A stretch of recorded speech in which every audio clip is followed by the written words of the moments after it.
If you've ever wanted to learn how to decorate a simple 2-layer cake, this video was created just for you.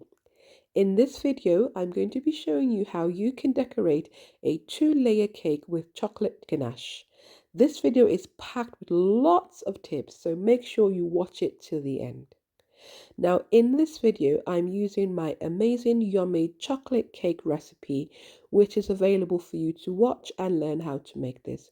But you can use any cake that you desire. So here I'm cutting the cake into two, so it's going to create my 2 layers.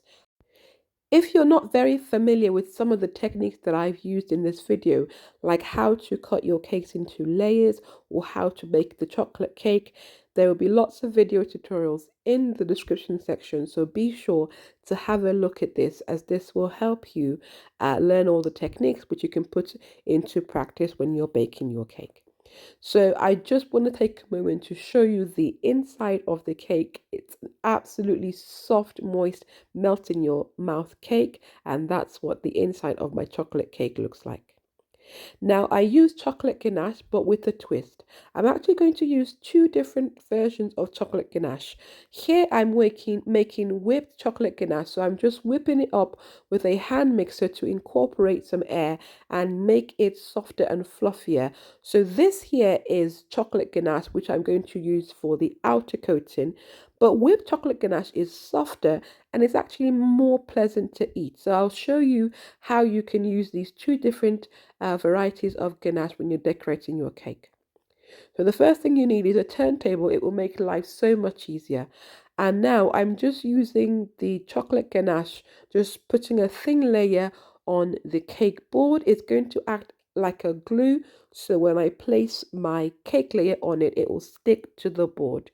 So that's just the neat trick that professionals use. So use this when you're decorating and you'll see that it makes a difference. So center your cake onto the cake board, and I'm using the whipped chocolate ganache for the filling because this is nicer to eat because it's softer. So be generous as much as you want and just gently smoothing all across the top of the cake. So you can see if you have a turntable, it will make it so much easier because you can just turn the turntable as you decorate.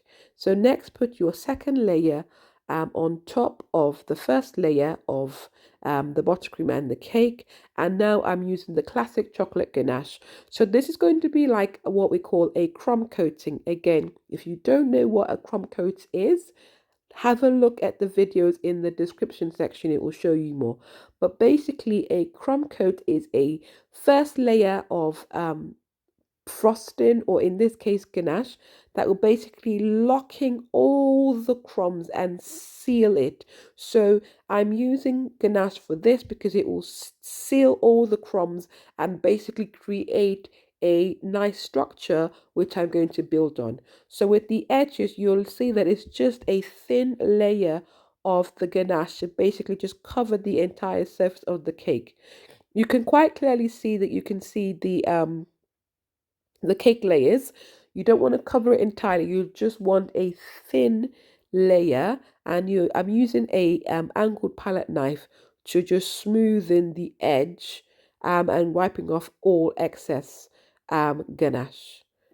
And the top, I'm just going to again smoothen the edge. So we're not aiming for perfection at this stage. We just basically want to just lock the cake in, lock all the crumbs in, and that is what you do with a crumb coat. Now I'm going to put it in the fridge to harden for a bit, and I just like to just tidy up and neaten the edges of my cake board. So now I brought it out of the fridge after about 20 minutes and it's nice and firm. So now I'm using the rest of the whipped chocolate ganache. So that is what I'm going to use to cover the cake. And again, I really like whipped chocolate ganache because it's nicer and softer to eat. So you're doing the same thing. You're smoothing it on the top of the cake and all on the side. So I would recommend that you use a angled palette knife because it gives you that angle that you need. Then you can see here we're starting to actually cover the cake. That's the aim now. So we're using more of the whipped chocolate ganache, nice and generous, and we're going to use that to cover the cake. So it looks a bit messy, but the next step is the step where we're going to smoothen the buttercream. So you're using a flexible smoother or buttercream smoother, and you want to get a slight angle just like there. And again, you just want to gently smoothing as you turn the turntable. And don't forget, each time you do a pass, get rid of the excess not buttercream, chocolate ganache, and then again continue to smoothen just nice and gentle. Don't press too hard, otherwise you'll scrape up too much buttercream. So you'll see some areas that have not got enough buttercream, add a bit more buttercream and continue to smooth.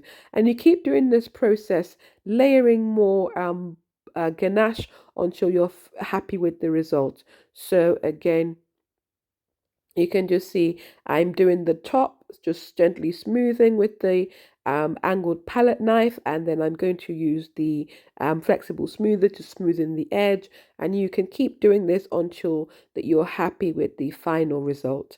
One great tip is if things are starting to get messy, pop it in the fridge so that the chocolate ganache can harden, and then you can bring it out and add another coating, and then just repeat the whole process.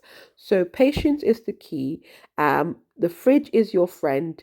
You can freeze in between applications of the coating. So the top, I'm just gently using the flexible smoother just to bring it in and just kneading the top of the cake.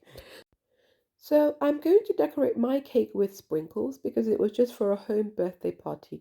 But essentially what you have created is a blank canvas which you can then decorate to your heart's content. So you can never go wrong with sprinkles, especially if it's a child's birthday because it's nice and colourful.